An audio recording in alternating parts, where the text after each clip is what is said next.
देर लगभग उस 10 काउंट तक सांस को होल्ड करेंगे और फिर दाहिने से उसी समय में छोड़ देंगे। प्राणायाम के 3 चरण होते हैं।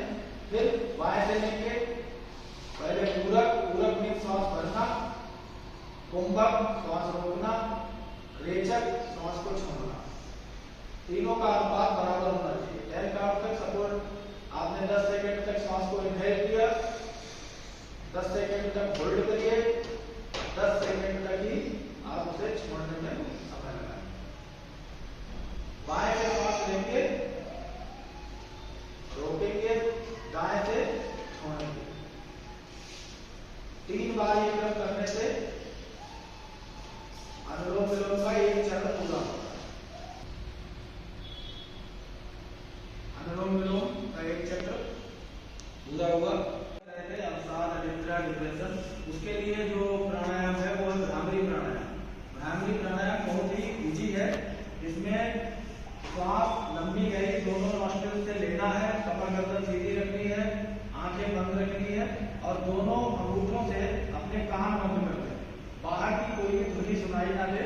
अब लंबी गहरी श्वास ले लेंगे आप, जब उसके बाद जब छोड़नी है तो भ्रामरी बोलते हैं, इसलिए भौरे की तरह गुंजन करते हुए, वाइब्रेट करते हुए श्वास को छोड़ना है। 3 बार इसको करेंगे।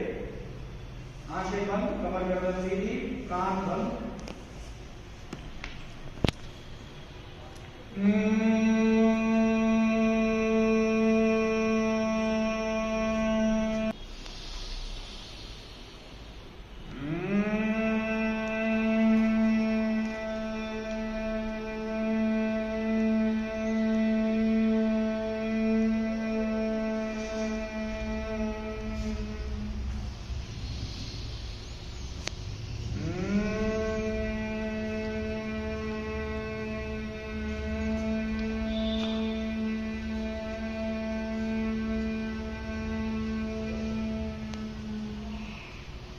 धीरे से आंखों को सामान्य स्थिति में लाएंगे, आंख बंद रखेंगे।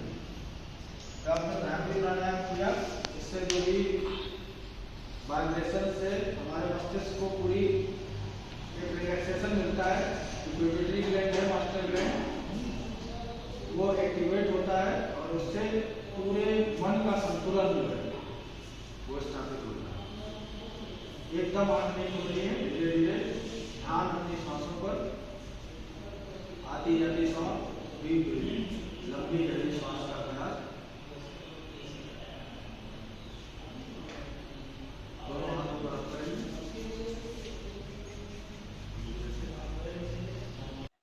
व्यस्त दिनचर्या के चलते लोगों के पास खाने तक का समय नहीं बचा है। लोग इतना व्यस्त हो गए हैं अपनी जिंदगी में कि ना उनके पास खाने का समय है, ना उनके खुद के शरीर के लिए क्या अच्छा है, क्या बुरा है, ये सोचने का समय बचा है। तो फिलहाल अगर इन सभी बिजी शेड्यूल के चलते अगर हम बात करें योग की, तो जाहिर सी बात है सबके मन में आएगा कि योग के लिए भी हमारे पास समय नहीं है। तो इन कुछ बातों को समझने के लिए और योग के लिए हम कैसे समय निकालें और योग करने से हमारे शरीर में क्या-क्या लाभ हो सकते हैं, इसके लिए आज हमारे साथ बने हुए हैं मेडिकल कॉलेज शाहजहांपुर से योग प्रशिक्षक अभिनव शुक्ला जी। इनसे जानेंगे कि योग करने के क्या फायदे हैं और हम अपने बिजी शेड्यूल से थोड़ा सा समय योग के लिए कैसे निकाल सकते हैं। सर बहुत स्वागत है आपका रागनी टाइम्स में। धन्यवाद आपका बहुत बहुत। सर जब बात योग की आती है तो लोग सबसे पहले इतना बिजी शेड्यूल लोगों का हो चुका है कि उनके पास ना खाने का समय है, ना अपने लिए सोचने का समय है। तो योग वो कैसे करें?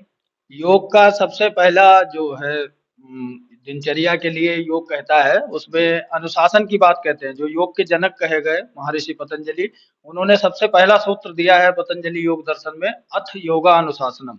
जब हम डिसिप्लिन में होंगे, डिसिप्लिन यही बताता है कि हमारी जो दिनचर्या है वो सबसे पहले व्यवस्थित होनी चाहिए। हम किसी भी कार्य को करते हैं, अगर विद्यार्थी जीवन में है तो हमारा शेड्यूल होना चाहिए। अगर हम किसी मैनेजमेंट प्रोफेशनल उसमें चल रहे हैं या आम सामान्य वर्ग से हैं, तब भी हमको अपना एक दिनचर्या का शेड्यूल रखना चाहिए कि प्रातःकालीन से लेकर जो बायोलॉजिकल क्लॉक बनी हुई है, सूर्योदय से सूर्यास्त तक का जो वर्किंग आवर हैं, उनको हम अपने कार्य के अनुरूप इस प्रकार मतलब कहना चाहिए विभाजित करें कि हम हर कार्य का अचीवमेंट कर सकें और अपने आप को समय दे सकें। और महत्वपूर्ण यह है कि योग का व्यवहारिक पक्ष अगर लेते हुए हम देखें तो योग एक जीवन जीने की कला है, आर्ट ऑफ लिविंग। और जीवन जीने की कला में सबसे पहला जो स्थान आता है वो यही आता है कि हम अपना स्वमूल्यांकन करें, अपनी सेल्फ एनालिसिस करें, अपने आप को जानें। और आपके जब शरीर और मन का जुड़ाव होगा, आपकी बुद्धि आपके शरीर के साथ,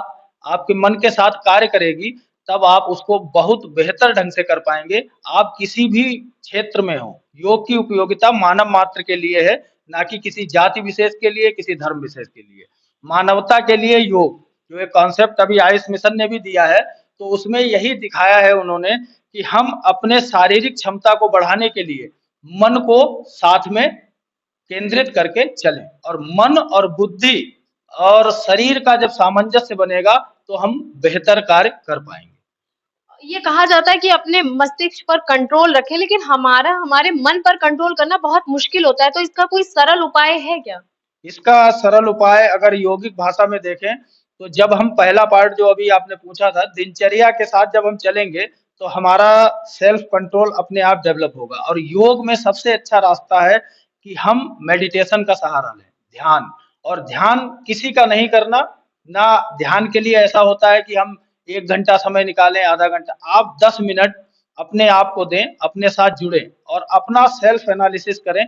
उसी को धीरे धीरे मेडिटेशन, जब आप शरीर के साथ जुड़ेंगे, शरीर की जो भी एक्टिविटीज हैं, आपकी जो दिनचर्या है, उसको आप प्रातःकालीन एक अपना शेड्यूल बनाइए कि हमको दिन में क्या क्या कार्य करने हैं। शाम को एक आत्मबोध और तत्वबोध, इसको साधना कहते हैं, कि सुबह हमने 5 मिनट में अपना डिसिप्लिन का पूरा चार्ट बनाया मन में, या उसको लिपिबद्ध लिख भी लिया, और शाम को उसको हम एक तरीके से पूरा अचीवमेंट देखें कि हमने क्या कर पाया। उसके बाद हम अपनी श्वासों के साथ जुड़ के अपने मन को, शरीर को एक साथ केंद्रित करके शांत भाव में जा सकते हैं। और जब आपकी मन और बुद्धि एक साथ जुड़ेगी तो जो तनाव, अवसाद, डिप्रेशन, आज सबसे ज्यादा एंजाइटी, लोगों को चिड़चिड़ापन लगता है कि हम ये काम नहीं कर पाए या सामने वाला हमसे आगे निकल गया, ये चीजें आपसे अलग हो जाएंगी। आपका व्यक्तित्व एक अपने आप में अलग क्षमता रखेगा।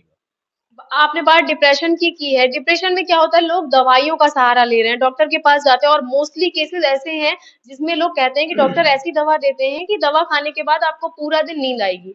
तो क्या योग से इस पर कोई असर देखने को मिलेगा? योग में देखिए सबसे महत्वपूर्ण जो विषय है वो आहार का भी है। प्राकृतिक चिकित्सा योग का एक पार्ट है। तो हम जितना नेचर के साथ, अब इसमें नेचर क्या है, प्रकृति है। प्रकृति ने जो हमें प्रदत्त किया है, मतलब दिया हुआ है, प्रकृति के वरदान में हमें जैसे खुली ऑक्सीजन मिल रही है, तो हमको ये देखना पड़ेगा कि वर्तमान समय में जो भी भागदौड़ की जिंदगी है, तो हम अपना आहार विहार, सबसे पहले तो हम क्या खाते हैं उसको सबसे सब पहले संयमित करें। जो पथ्य आहार हैं, जो हमारे खाने योग्य हैं, उनको ही हम ग्रहण करें, अपत्य आहारों को ना खाएं।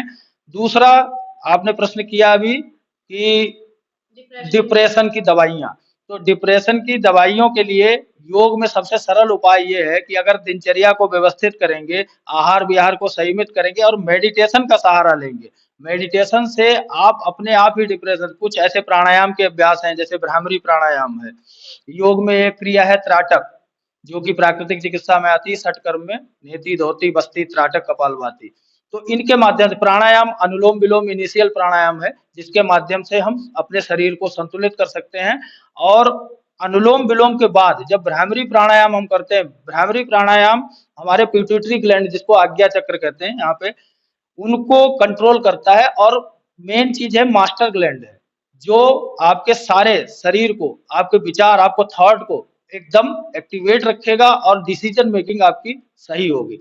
लेकिन थोड़ा सा समय अपने लिए, अपनी दिनचर्या के लिए 15 से 20 मिनट जब भी सुविधा हो, प्रातःकालीन बेला में बहुत सुगम रहता है योग करना और अच्छा भी रहता है। लेकिन अगर नहीं समय है तो भोजन से पहले रात्रिकालीन, सायंकालीन आप 15 से 20 मिनट प्राणायाम, और इसके माध्यम से अपने आप को निजात पा सकते हैं अवसाद, डिप्रेशन, इन सब चीजों से। योग इतना सरल भाषा में जैसे आप समझा रहे हैं, लोगों को देखने में इतना सरल लगता नहीं है, क्योंकि बाबा रामदेव को जब देखते हैं योग करते हो तो योग जो है योग नहीं, ये तो बहुत बड़ी सजा लगती है जिस तरीके से वो स्टंट करते हुए दिखाई देते हैं। तो क्या इतना सरल है योग करना?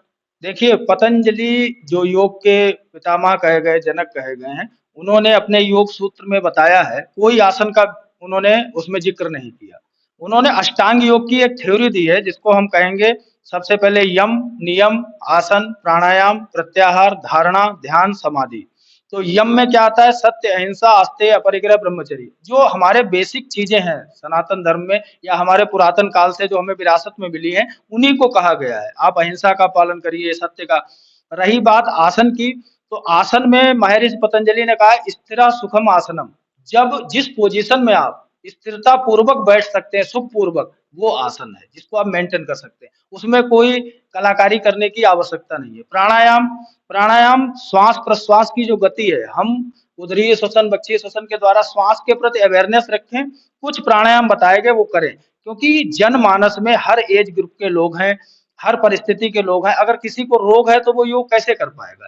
योग के कॉन्सेप्ट ये है कि नेचुरोपैथी का सहारा लेके, नेचर के साथ सामंजस्य बिठा के वो अपने स्वास्थ्य को मेंटेन कर। हम किसी के ऊपर टिप्पणी नहीं कर सकते, लेकिन हम ये बता सकते हैं कि समकालीन योगियों में अगर देखा जाए तो मुंगेर विश्वविद्यालय में एक वर्तमान में है स्वामी निरंजनानंद सरस्वती जी, जिनका लिटरेचर योग में बहुत बड़ा योगदान है।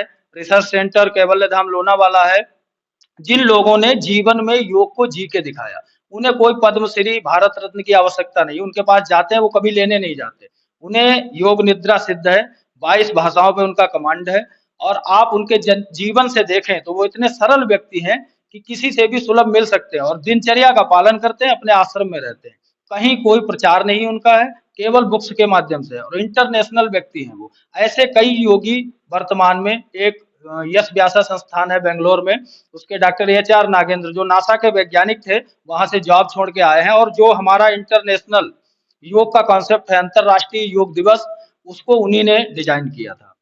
तो ऐसी प्रतिभावान लोग हैं। योगी का मतलब ये नहीं केवल आसन करने वाला व्यक्ति। योगी वह व्यक्ति है जो अपनी दिनचर्या को संतुलित करके, अपने संयम को, जो अपनी ही दिशा में, अगर वो डॉक्टर है और वो अच्छा बेहतर डॉक्टर है, इंजीनियर है बेहतर, तो वो एक योगी की दिनचर्या जी रहा है और वो योगी है, क्योंकि योग का लक्ष्य है उत्कर्ष। अब समाधि को आप देखें तो वैसे देखते हैं हम लोग, ऋषि मुनि समाधि लगाए बैठे हुए हैं, उनके ऊपर पेड़ पौधे पत्ते आ गए हैं, लेकिन समाधि का मीन्स है समाधान। जब आप यम नियम से चलेंगे, प्रत्याहार से चलेंगे, प्राणायाम तक जाएंगे और ध्यान तक पहुंचेंगे, और आपके अंदर चल रहे द्वंद्व, समस्याएं, उनका बौद्धिक रूप से, मानसिक रूप से आपको समाधान मिल जाएगा। वही स्थिति समाधि की है। समाधि कोई बैठ के वर्षों तक, वो समय चला गया। पुरातन कालीन में ऋषि मुनि करते थे। आज का व्यक्ति समाधि वही है जिसके पास समस्या का समाधान है। हमारी समस्या क्रिएट की हुई हमारी है, उसका हम समाधान चाहते हैं। समाधान कैसे करेंगे? दिनचर्या के माध्यम से, आत्म मूल्यांकन के माध्यम से, अच्छी पुस्तकों का सहारा ले। हमारे पास तो विरासत में इतनी चीजें हैं, जो हमारे महापुरुष हुए हैं, जो हमारे बड़े लोग हुए हैं। अब महापुरुषों में आप अगर एक दिशा धारा लेंगे तो लोग कहेंगे कि सनातन धर्म में चले गए, या वो, ये चीजें विवादों में आ जाती है। लेकिन अगर हम देखें कि हमारे पास सफल व्यक्ति कितने हैं, तो वो हमारे समकालीन में ही मिलेंगे, हमारे साहित्यकार मिलेंगे। एग्जाम्पल के लिए देखें तो हमारे पास सबसे बड़ा उदाहरण है, जो राजनीतिक शिखर पर भी पहुंचे, और एक मिसाइल मैन अब्दुल कलाम का अगर हम नाम लें तो देखें एक योगी का जीवन था। ऐसे व्यक्तियों को हम योगी कह सकते हैं, जिन्होंने अपने आप के जीवन से एक्सीलेंट तक पहुंचे। मिसाइल मैन हुए, भारत रत्न, और उनके लिए जो भी कहा जाए बहुत कम है। ऐसे कई लोग हमारे बीच के हैं जिन्होंने अपनी भूमिका निभाई। अगर देखें तो शाहजहांपुर जनपद में हम लोग हैं, शहीद नगरी कही जाती है, पंडित राम प्रसाद बिस्मिल। ये सब लोगों ने क्या किया? अपने समय का कितने कम समय में यूटिलाइजेशन करके, और समाज को कितना बड़ा संदेश दिया, और अपने जीवन को कितना संयमित रखा, एक निस्वार्थता के साथ जीवन जिया, यादगार जीवन जिया। तो कुल मिला के अगर हम निष्कर्ष पे पहुंचे तो हम ये देखते हैं कि जीवन में बालकपन से लेके और वृद्ध अंतिम समय तक के लिए जो भी स्टेजेस हैं, उनके सबके लिए जीवन में योग एक ऐसी थेरेपी नहीं है। योग एक जीवन जीने की कला है। विद्यार्थी चाहे वो अपने विद्यार्थी जीवन में योग अपना सकता है। हर व्यक्ति के लिए सहज सुलभ योग है। सर, अगर हम बात करें कि अगर हमारे व्यूअर्स देख रहे हैं और मेरी एज ग्रुप के लोग, जैसे कि आपने बताया मेडिटेशन, अगर हम खुद भी मेडिटेशन करने की कोशिश करते हैं, जब हम लोग आंख बंद करते हैं तो हमारे अंदर इतनी नेगेटिव बातें आती हैं, जैसे मुझे खुद में फील होता है कि मेरा एक्सीडेंट हो गया है या किसी की डेथ हो गई है। ऐसे ख्याल तब आते हैं जब मेडिटेशन करने की हम लोग कोशिश करते हैं। तो हो सकता है ऐसे व्यूअर्स भी हों, तो आप क्या कहेंगे इस बारे में?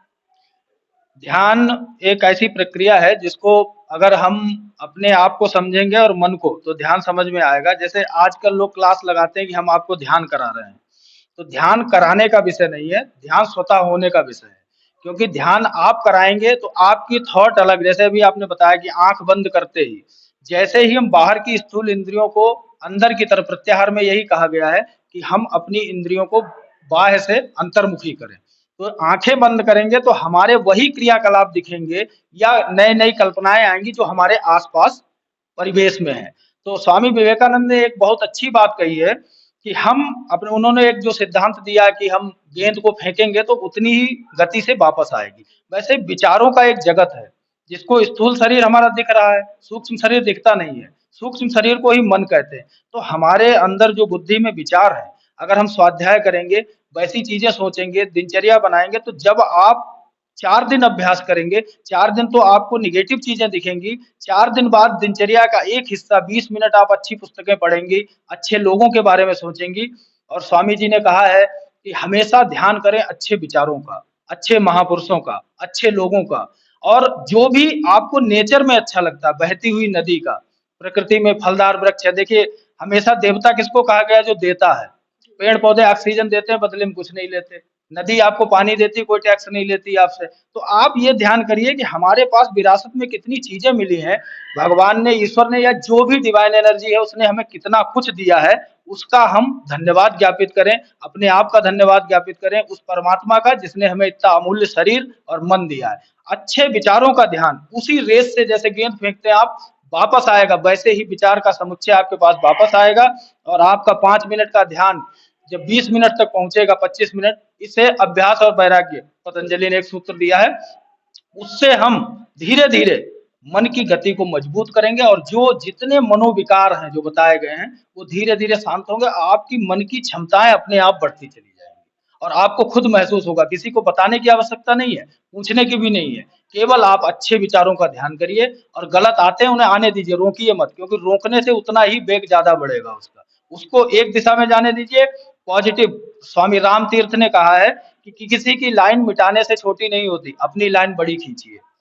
तो आप ये सोचें कि अगर ध्यान में हम कुछ नेगेटिव देखते हैं तो वो गलत नहीं है, हम अच्छे विचारों का समुच्चय उसके सामने खड़ा कर दें, नेगेटिव अपने आप धीरे धीरे खत्म होते चले जाएंगे। तो ये थी जानकारी। एक आखिरी सवाल और है सर आपसे कि हमारे यूथ जो जनरेशन है, ये फिलहाल भटक रही है क्योंकि वो अपने फ्यूचर के लिए परेशान है, और अभी हमारी ऑफ कैमरा आपसे बात हो रही थी कि यूथ जो है अपने पास्ट या प्रेजेंट को लेकर परेशान है। तो कोई एक एडवाइस आप करना चाहें? जी, यूथ का थोड़ा सा हम आपको संक्षिप्त में बता दें। यूथ मीन्स होता है प्रेजेंट, और पास्ट हुआ बचपन, और बुढ़ापा हुआ फ्यूचर। क्या है, बुजुर्ग व्यक्ति हमेशा, बच्चा कल्पनाओं में जीता है, वो कहता है हम बड़े होकर इंजीनियर बनेंगे, डॉक्टर बनेंगे, कार खरीदेंगे। युवा होता है वो वर्तमान के लिए, और बुजुर्ग क्या है कि हमने ये किया था, हम अधिकारी थे, हम लेखपाल थे, तो हमने इतने लोगों को लाभान्वित किया। वो तो ये एक कड़ी है, और समय अनवरत चलता है, समय रुकता नहीं है। अभी जो प्रेजेंट था, ठीक 2 मिनट बाद वो पास्ट हो जाएगा, ठीक। और आने वाला, तो एक वो समय का चित्र बनाया जाता है ना, पीछे से वो, उसके बाल है नहीं, आगे से वो, पीछे बाल हैं, आगे से बाल साफ दिखाए जाते हैं, पकड़ने की कोशिश कर, समय को आप पकड़ नहीं सकते, समय अनवरत चलता है। तो यूथ प्रेजेंट ऑफ माइंड में जीने वाला है। यूथ वो भी व्यक्ति हो सकता है जिसका विचार मजबूत है, और वो अगर 60 साल का है तो वो भी युवा कहा जा सकता है। युवा शरीर से नहीं, मन से ज्यादा होता है। तो अच्छा, वर्तमान में हमारे यहाँ लोग कहते हैं कि 60% लगभग यूथ है भारत के पास, और वो गलत दिशा की तरफ जा रहा है। गलत दिशा नहीं जा रहा है, उसका ये है कि वो अपने वर्तमान को समझ नहीं पा रहा है। उसका कारण केवल ये है कि हमारे आसपास का वातावरण, भारतीय संस्कृति के पास बहुत विरासत है, लेकिन हम लोग नकल के पीछे पड़े हुए हैं। हम दूसरों को देख के जीवन जीना चाहते हैं। हम सचिन तेंदुलकर को देखकर सचिन तेंदुलकर तो बनना चाहते हैं, लेकिन उनकी दिनचर्या को नहीं, उनकी जैसी शर्ट पहन के सलमान खान बनना चाहते हैं। और जो भी व्यक्ति जिस क्षेत्र में एक्सीलेंट पे पहुंचा है, हम उसके जीवन की बारीकी को देखें कि उसने जो संघर्ष किया है और उसने अपने जीवन को कैसे संयमित जिया है। लाल बहादुर शास्त्री अगर भारत के प्रधानमंत्री बने तो वो एक नाव नहीं पैसा होता था तो बेचारे तैर के जाते थे। तो हम ये देखें, हमारे महापुरुष या हमारे जो भी लोग वर्तमान में एक्सीलेंट पे पहुंचे हैं, उनके जीवन को, मेरा यही संदेश है कि योग के माध्यम से एक जीवन का एनालिसिस करें, उनको देखें, उनके जीवन की कठिनाइयों को देखें, कैसे वो परिश्रम से आगे बढ़े और अपने जीवन को हम क्या दिशा दे सकते हैं। हर व्यक्ति ना तो खिलाड़ी बन सकता है, ना नायक बन सकता है, ना संगीतकार, लेकिन सबके अंदर जैसे हर पौधा एक औषधि है, वैसे ही हर व्यक्ति एक विशेष संभावना के साथ है। अगर वो उसको जागृत कर पाए, और जागृत करने का तरीका यही है कि वो स्व मूल्यांकन अपना करे। लाइफ मैनेजमेंट का एक पार्ट है। अगर अपने आप का आप मूल्यांकन करेंगे तो आप समाज में दूसरे का भी मूल्यांकन कर सकते हैं और परिस्थिति को समझ सकते हैं। बहुत बहुत धन्यवाद सर। अभी हमारे साथ थे योग प्रशिक्षक अभिनव शुक्ला जी, जिन्होंने बहुत अच्छी जानकारी आपके साथ साझा की। और हमारा मोटिव ये नहीं है कि आप योग करें ही, क्योंकि आपको अगर लगता है कि हम लोग ये चाहते हैं कि आप योग करें, लेकिन हाँ, योग करने से आपके अंदर जो चेंजेस आएंगे वो आप खुद महसूस करेंगे। इसके साथ ही जो यूथ है, जो जिसका कोई शेड्यूल नहीं है, कोई काउंसलर नहीं है, कोई गाइड नहीं कर पा रहा है, तो वो जिस तरह से भटकता दिखाई दे रहा है, तो उसके लिए एक अच्छी एडवाइस है। जो इनको फॉलो करेंगे शायद उनके अंदर कुछ बदलाव देखने को मिलेंगे।